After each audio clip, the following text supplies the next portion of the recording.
Hallelujah. सभी को जय मसीह की। मैं अमरीक जॉय आज एक बार फिर प्रभु पिता का धन्यवाद करता हूं कि प्रभु पिता ने समय दिया कि परमेश्वर के वचन आपके साथ बांट सकूं। आप मेरे इस चैनल को सब्सक्राइब कर लो, साथ में जो बेल आइकन उसको टच कर लो ताकि आने वाले वीडियो का नोटिफिकेशन, उसकी जानकारी आपको तुरंत मिलने पाए और आप मेरे साथ इस वीडियो के अंत तक बने रहें। तो वीडियो पसंद आए इसको शेयर करना, नहीं पसंद आए तो कोई बात नहीं, आप इसको डिसलाइक करना, लेकिन जो भी फैसला करना पूरा वीडियो देखने के बाद करना। आज सभी लोगों को स्वर्ग चाहिए। जी हाँ, स्वर्ग एक ऐसी जगह है कि जहाँ पर कोई दुख नहीं है, कोई पीड़ा नहीं है, कोई बीमारी नहीं है और वहाँ पर कोई भी परेशानी नहीं है और वहाँ पर मौत भी नहीं है। तो आज तकरीबन सभी लोग स्वर्ग जाना चाहते हैं, स्वर्ग जाना चाहते हैं और वो चाहते हैं कि उनको हमेशा हमेशा का जीवन मिल जाए, मतलब अनंत काल का जीवन उनको चाहिए। तो अनंत काल का जीवन लेने के लिए, स्वर्ग लेने के लिए इंसान को क्या करना चाहिए और इंसान क्या कर रहा है? तो क्या कभी आपने सोचा कि स्वर्ग कैसे मिलेगा और स्वर्ग जाने के लिए इंसान को क्या करना चाहिए? तो आज इंसान स्वर्ग तो जाना चाहता है। अगर आप बाइबल से पढ़ो तो पता चल जाएगा कि स्वर्ग कैसा बना है। सोने की सड़कें हैं वहाँ पर।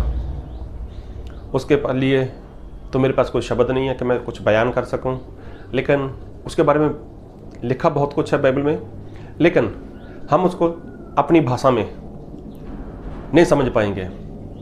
लेकिन सोचो, जिस परमेश्वर ने ये पृथ्वी को बनाया इंसान के लिए, तो पृथ्वी को परमेश्वर ने बनाया है। तो आज जितने भी लोग पृथ्वी के ऊपर आए हैं, जितने भी लोग इस धरती के ऊपर रहते हैं, तो क्या किसी इंसान का ये धरती छोड़कर जाने का दिल करता है? क्या कोई इंसान इस पृथ्वी को छोड़कर जाना चाहता है?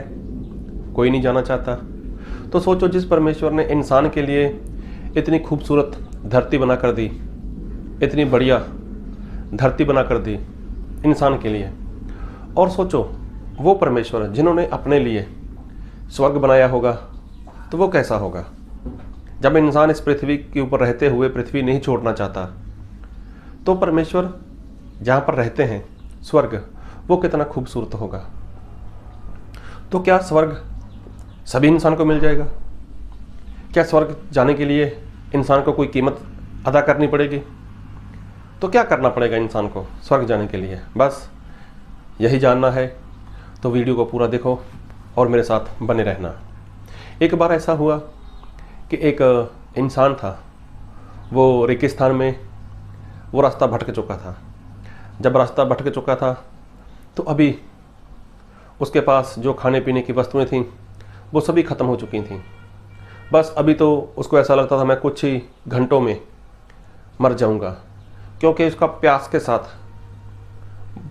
बुरा हाल हो चुका था। अभी इसको चलना बहुत मुश्किल हो रहा था, लेकिन फिर भी उसको ऐसा था कि अभी अगर मुझे पानी नहीं मिला तो मैं ज़िंदा नहीं रह पाऊंगा, मैं मर जाऊंगा, मैं ख़त्म हो जाऊंगा। लेकिन उसको एक विश्वास भी था, एक भरोसा था, एक आस थी कि वो सच्चा परमात्मा, वो जो सच्चा रब है, वो सच्चा परमेश्वर है, मुझे ऐसा प्यासा नहीं मरने देगा, मेरे लिए कोई ना कोई बंदोबस्त करेगा। अभी वो ऐसे वैसे इधर उधर जा रहा है। अचानक से उसकी नज़र गई एक जगह पर, और क्या देखा, वहाँ पर एक झोंपड़ी थी। झोंपड़ी, पहले तो उसको अपनी आँखों के ऊपर यकीन नहीं हुआ, विश्वास नहीं आया कि जहाँ पर एक झोंपड़ी भी हो सकती है। लेकिन फिर भी उसको लगा कि शायद प्यास के कारण मुझे ऐसा लग रहा है। लेकिन फिर भी जब उसने ध्यान से देखा तो वहाँ पर सचमुच झोंपड़ी थी, एक झोंपड़ी थी। तो उसके बाद उसने उस झोंपड़ी की तरफ बढ़ना शुरू कर दिया। अभी वो चलता जा रहा है, चलता जा रहा है। तो जैसे कैसे वो झोंपड़ी के पास पहुँच गया, तो जब वो झोंपड़ी के अंदर गया, उस घर के अंदर गया, तो उसके होश चले गए। क्यों? क्योंकि वो घर तो था, झोंपड़ी तो थी, लेकिन उजाड़ पड़ी थी, उजाड़ पड़ी थी। अभी उसका जो मन था वो बिल्कुल बेचैन हो गया। अभी इसको ऐसा था, बस मैं 25-30 मिनट में बस मरने ही वाला हूँ। अचानक से उसको क्या हुआ, उसकी नज़र पड़ी तो वहाँ पर एक हैंडपम्प था। तो उसके जान में जान आ गई। अभी उसको ऐसा था मैं बच जाऊँगा, बस मुझे कुछ नहीं होने वाला।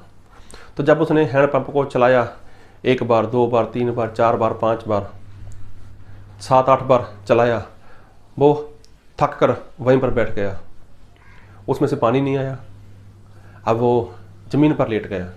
जब ज़मीन पर लेट गया तो लेटा अभी बोलता है मैं अभी नहीं ज़िंदा रह पाऊँगा, मैं तो मरने वाला हूँ, और इस उजाड़ में मैं बियाबान में मैं मर जाऊँगा, मेरा क्या होगा। अभी ऐसे सोच ही रहा था कि अचानक से उसकी नज़र ऊपर गई तो उसने देखा एक बड़ी सी बोतल थी पानी की। तो वो बहुत खुश हो गया। जैसे कैसे उठा ज़मीन से, उसने हाथ बढ़ाया, उस पानी की बोतल को ऊपर से उतारा और वो तो बहुत खुश था। अभी वो पीने जा रहा था कि अचानक से उस पानी की बोतल के ऊपर एक ऐसा कुछ पत्थर लिखा हुआ था, जिसके अंदर ऐसा लिखा था कि आप इस पानी की बोतल को इस हैंडपंप में डाल दो और फिर उसमें से आप पानी पियो। अभी इंसान इतना प्यासा था, बस उसके पास कुछ ही पल थे। एक तरफ तो प्यास इतनी बड़ी हुई थी और दूसरी तरफ वो देखता है कि अभी मैं क्या करूं मैं, पानी पीऊं या पानी हैंडपंप में डाल दूं। तो जैसे कैसे अभी वो सोच विचार कर रहा है, तो उसने फिर उस रब के आगे प्रार्थना की, हे मेरे रब, हे मेरे परमात्मा, हे मेरे परमेश्वर, देखो जो लिखा है मैं इसी के अनुसार ऐसा करने जा रहा हूँ, बाकी आप देख लेना जैसे आपको सही लगे। उसने क्या किया, उसने वो पूरी बोतल का पानी हैंडपंप में डाल दिया। अब उसने जब उसको चालू करना शुरू किया, 1 बार 2 बार 3 बार, तो ऐसे करते हुए उसके अंदर से पानी आना शुरू हो गया। अभी ठंडा ठंडा पानी आया तो उसने पेट भरकर यहाँ तक पानी पिया। उसने गला भरकर पानी पिया। इतना पानी पिया उसने मानो कि वो बरसों से प्यासा है। उसने इतना सारा पानी पी लिया। फिर वहाँ पर जो उसके पास खुद की बोतल थी, सभी बोतल को उसने भर लिया। और उस पत्र में ऐसा लिखा था कि जब आप पानी पी लो तो इसी बोतल को फिर से भरकर इसी जगह पर रख देना। तो उसने वो भी काम जो लिखा था वो भी कर दिया। उसने इस बोतल को भर दिया, भरकर अच्छे से उसको बंद कर ऊपर टांग दिया उसके। और उसने देखा कि जो उसके पास और बोतल थी तो उसने सभी बोतल में पानी भर लिया और पेट भरकर पानी पिया, अच्छे से पानी पिया। अभी उसकी जान में जान आ गई। वो बहुत खुश था।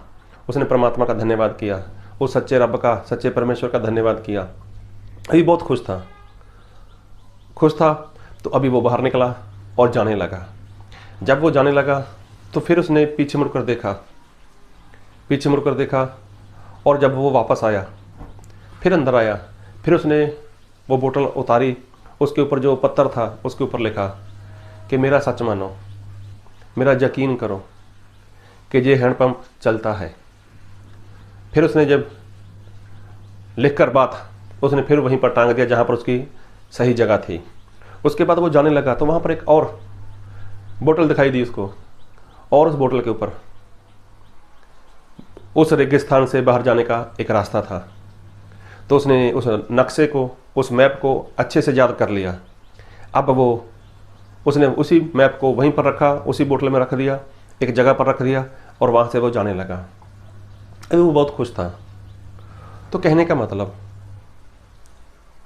अगर इंसान को अनंत काल का जीवन चाहिए तो उसको क्या करना पड़ेगा? ये जीवन देना पड़ेगा। ये जीवन कितना है? 70 साल का, 80 साल का, और कोई तो 30 साल में, कोई 40 साल में, कोई 50 साल में, कोई 35 साल में, जैसे कैसे भी जिसने भी अपना जीवन प्रभु यीशु मसीह को सौंप दिया। कितने समय के लिए? जब तक उसकी आयु पूरी नहीं होगी तब तक। मान लो किसी ने 20 साल के लिए अपना जीवन प्रभु यीशु को सौंप दिया, किसी ने 40 साल के लिए अपना जीवन प्रभु यीशु को दे दिया, किसी ने 50 साल के लिए अपना जीवन दे दिया। अगर उसने अपना जीवन पूरी तरह से प्रभु यीशु मसीह को सौंप दिया, ईमानदारी के साथ वो मसीह में जीवन जी रहा है, तो प्रभु यीशु मसीह क्या करेंगे? उसको अनंत काल का जीवन देंगे। जी हाँ, उसको अनंत काल का जीवन देंगे। जैसे उस इंसान ने क्या किया, एक पानी का बोतल किस में डाल दिया, हैंडपंप में डाल दिया। तो जो उसके पास था उसने सारा उसमें डाल दिया और बदले में कितना मिला उसको, भरपूर सा जीवन, भरपूर पानी, ढेर सारा पानी उसको मिला। तो आज ज़्यादातर लोग स्वर्ग जाना चाहते हैं। आज लोग चाहते हैं कि हमें अनंत काल का जीवन मिले, हमें बहुतायत का जीवन मिले। लेकिन वो जीवन मिलेगा कैसे? ऐसे तो किसी को जीवन मिलने वाला नहीं है। तो जीवन लेने के लिए क्या करना पड़ेगा? अपना जीवन, अपना समर्पण वो प्रभु यीशु को करना पड़ेगा। अभी देखो मैं जो कहना चाहता हूँ उसको ध्यान से सुनना। जक्कई नाम का एक इंसान था तो वो भी इजराइल का ही था, लेकिन वो अब्राहम की संतान नहीं था, क्योंकि उसका जीवन सही नहीं था। वो ठगी करने वाला था, बेईमानी करने वाला था। लेकिन जब प्रभु यीशु के साथ मुलाकात हुई तो प्रभु यीशु ने उसको कुछ कहा नहीं कहा, उसके बारे में कुछ नहीं लिखा। लेकिन जब प्रभु यीशु जक्कई के घर पे गए तो जक्कई ने क्या बोला कि मैं अपना सारा जो मैंने कमाई की है उसका आधा हिस्सा मैं गरीब लोगों को मैं बांट दूंगा, और जिसके साथ मैंने ठगी की, जिसके साथ मैंने बेईमानी की, उसको मैं 4 गुना वापस कर दूंगा। मतलब उसके पास जो कुछ भी था सब कुछ उसने लौटा दिया, सब कुछ उसने, सभी कुछ परमेश्वर के राज्य के लिए उसने लौटा दिया। तो प्रभु यीशु ने क्या बोला, आज इस घर में मुक्ति आई, आज इस घर में उद्धार आया है। तो देखो जब तक उसने ऐसा नहीं किया तो उस घर में उद्धार नहीं था, उस घर में मुक्ति नहीं थी। ऐसे एक ही जन नहीं, बहुत से लोगों की बात करें, बाइबल में संत पौलुस यही बोलते हैं कि मैंने अपने लिए जो बातें मेरे लाभ की थीं, जो बातें मेरे फ़ायदे की थीं, मैंने मसीह के कारण उसको क्या समझा, नुकसान की समझा, हानि की समझा। मतलब संत पौलुस यही बोलते हैं कि मैंने अपना सब कुछ छोड़ दिया प्रभु यीशु मसीह के पीछे चलने के लिए, प्रभु यीशु मसीह के पास अनंत काल का जीवन लेने के लिए। तो संत पौलुस को क्या चाहिए था? अनंत काल का जीवन चाहिए था। तो जब संत पौलुस प्रभु यीशु मसीह के ऊपर विश्वास किया, जब प्रभु यीशु मसीह को उसने अपना जीवन दिया, तो कितना समय उसने प्रभु यीशु की सेवा की, तो उसके बारे में मैंने ना तो स्टडी की है और ना मैं प्रॉपर जानता हूँ। लेकिन देखो उसने जितना समय प्रभु यीशु मसीह के साथ ईमानदारी के साथ जीवन जिया, थोड़ा समय था, बहुता समय था, लेकिन आज स्वर्ग संत पौलुस कहाँ है? आज वो स्वर्ग में है, आज वो परमेश्वर के साथ हैं। कहने का मतलब, अगर आपको कुछ चाहिए तो क्या करना पड़ेगा? कुछ देना पड़ेगा। जिस तरह से उस इंसान ने पानी चाहिए था, उसको एक तरफ तो लिखा हुआ था कि ऐसा करना होगा, एक तरफ ऐसा लिखा हुआ था, और दूसरी तरफ उसके पास क्या था? एक ऑप्शन थी, अगर हैंडपंप में पानी डाल दोगे तो हैंडपंप चालू हो जाएगा। अभी वो करे क्या? लेकिन फिर भी उसने उसी बात को जो लिखा हुआ था उसके ऊपर विश्वास किया उसने, और उसने जैसा ही ऐसा किया तब उसको हैंडपंप से ढेर सारा पानी मिला। तो देखो फिर वो खुश भी हुआ और उसने ये बात को साबित कर दिया लिखकर कि ये हैंडपंप चलता है। तो अब ऐसा ही है। तो जब आप परमेश्वर के पीछे चलोगे, ईमानदारी के साथ चलोगे, तब जब आप अपना जीवन प्रभु यीशु को अर्पण कर दोगे, जब आप अपना जीवन प्रभु यीशु मसीह को सौंप दोगे, तो प्रभु यीशु मसीह आपको क्या देंगे? स्वर्ग देंगे, अनंत काल का जीवन देंगे। तो इसीलिए जब किसी को कुछ दिया जाता है तब प्रभु यीशु मसीह उसको बहुतायत का जीवन देते हैं, भरपूर जीवन देंगे प्रभु यीशु। तो देखो एक बार प्रभु यीशु मसीह के पास जब बहुत बड़ी भीड़ थी तो प्रभु यीशु मसीह ने वहाँ पर लोगों को खाना खिलाना चाहा। जब खाना खिलाना चाहा तब एक लड़का था जिसके पास 5 रोटी और 2 मछली थी। तो वो 5 रोटी 2 मछली किसके पास लेकर आया? वो तो प्रभु यीशु के पास लेकर आए। तो उसके बाद प्रभु यीशु ने सभी को दिया, सभी को ने पेट भर के खाया, और बाद में कितने बच गए? 12 टोकरी बच गई। तो देखने वाली बात है कि जिसके पास जो था उसने सब कुछ दे दिया प्रभु यीशु को। तो क्या प्रभु यीशु ने उसको रखा? अरे प्रभु यीशु ने कितना बढ़कर उसको दिया। ऐसे ही एक विधवा थी जिसने 2 दमड़ी दान में डाल दी थी। तो प्रभु यीशु ने क्या बोला? इसने अपना सब कुछ दे दिया। और वहाँ पर तो पैसे वाले लोग थे, धनवान लोग थे जो ऐसा नहीं कर पा रहे थे। वो तो अपने बहुतायत में से थोड़ा सा दान करते थे, लेकिन प्रभु यीशु मसीह ने उनके लिए नहीं बोला। तो अगर आपको स्वर्ग चाहिए, अनंत काल का जीवन चाहिए, तो आपको अपना सब कुछ लौटाना होगा। तो अब्राहम के पास, जो हमारे विश्वासी लोगों के पूर्वज हैं, जो पिता हैं, उनके पास क्या था? एक ही बेटा था। एक ही बेटा कौन? इसहाक। और इसहाक के लिए बोला गया था कि तेरा वंश इसी से चलेगा। तो जब परमेश्वर ने ऐसा बोला कि अपने बेटे इसहाक को होम बलि कर, तो अब्राहम ने क्या किया? अपने इकलौते बेटे को होम बलि करने के लिए वो पूरी तरह तैयार हो गया, और लिखा है कि उसने होम बलि कर भी दिया। लेकिन देखो, क्या परमेश्वर ने ऐसा होने दिया? और उसके बाद देखो, परमेश्वर ने इसहाक से कितने लोग बहुतायत से बढ़ा दिए। तो हमारे परमेश्वर वही हैं कि जब भी आप परमेश्वर के लिए कुछ करोगे, जैसा लिखा है वैसा करोगे, तो परमेश्वर आपको अनंत काल का जीवन देंगे, तो आपको वो स्वर्ग में लेकर जाएंगे। इसलिए बाइबल में जो लिखा है सिर्फ उसी के ऊपर विश्वास करो। अगर आप परमेश्वर को कुछ दोगे तो ही बदले में परमेश्वर आपको कुछ देंगे। अगर आप अपना बलिदान, आप अपने मनपसंद चीज़ें जिसके ऊपर आपका मन लगा हुआ है, अगर वो अर्पण करोगे तो ही परमेश्वर आपके लिए कुछ करेंगे। नहीं तो आप ऐसा मत सोचना कि मुझे संसार की वस्तुएं भी चाहिए और स्वर्ग भी चाहिए। नहीं, बलिदान तो करना ही होगा, बलिदान तो करना होगा। एक बार तो परमेश्वर के जो चेले थे प्रभु यीशु के, उन्होंने बोला कि गुरु प्रभु, हम अपना सब कुछ छोड़कर आपके पीछे चल दिए, हमें क्या मिलेगा? तो प्रभु यीशु मसीह को बोला, ऐसा कोई नहीं है कि जो अपना सब कुछ छोड़े और मेरे पीछे है और उसको कुछ ना मिले। तो प्रभु यीशु मसीह कहते हैं, जो मेरे लिए सब कुछ छोड़ेगा तो मैं उसको बहुत कुछ दूंगा। तो आपको क्या चाहिए? अनंत काल का जीवन। अगर अनंत काल का जीवन चाहिए, अगर स्वर्ग चाहिए, तो उसके लिए आपको छोड़ना होगा, अपना बलिदान करना होगा, त्याग करना होगा, सब कुछ करना होगा। अगर आपको स्वर्ग नहीं चाहिए तो कुछ मत करो। स्वर्ग नहीं चाहिए तो नरक तो पक्का है ही। तो नरक में जाने के लिए कुछ नहीं करना, जैसा है वैसा चलने दो, जैसा जीवन जी रहे हो वैसा जीवन जीते रहो, और कुछ भी मत करो, तो नरक पक्का है। अगर स्वर्ग जाना चाहते हो तो उसके लिए कुछ करना होगा, कुछ देना होगा। जिस तरह से उस भाई साहब के पास सिर्फ एक ही पानी की बोतल थी, चाहता था वो पीकर वहीं पर ख़त्म हो जाता, उसको रास्ता ना मिलता, लेकिन उसने पानी पिया। कब पिया? जब उसने पानी उस हैंडपंप में दिया। इसी तरह से उसने हैंडपंप को एक बोतल दी, तो बदले में उसके पास कितना था? ऐसे ही जब आप अपने जीवन का जितना जीवन आपका है, बाकी जीवन है, तो आप वो जीवन प्रभु यीशु को दे दोगे, तो प्रभु यीशु मसीह आपको क्या देंगे? बहुतायत का जीवन देंगे। जैसे एक बार प्रभु यीशु मसीह क्रूस पर थे, प्रभु यीशु मसीह के दाएं और बाएं दो डाकू लोग थे। तो डाकू में से एक डाकू ने क्या किया? अपना जीवन प्रभु यीशु को दे दिया। कब दिया? जब उसके पास थोड़ा सा जीवन था। तो प्रभु यीशु ने क्या बोला उसको कि आज ही तू मेरे साथ मेरे राज्य में होगा।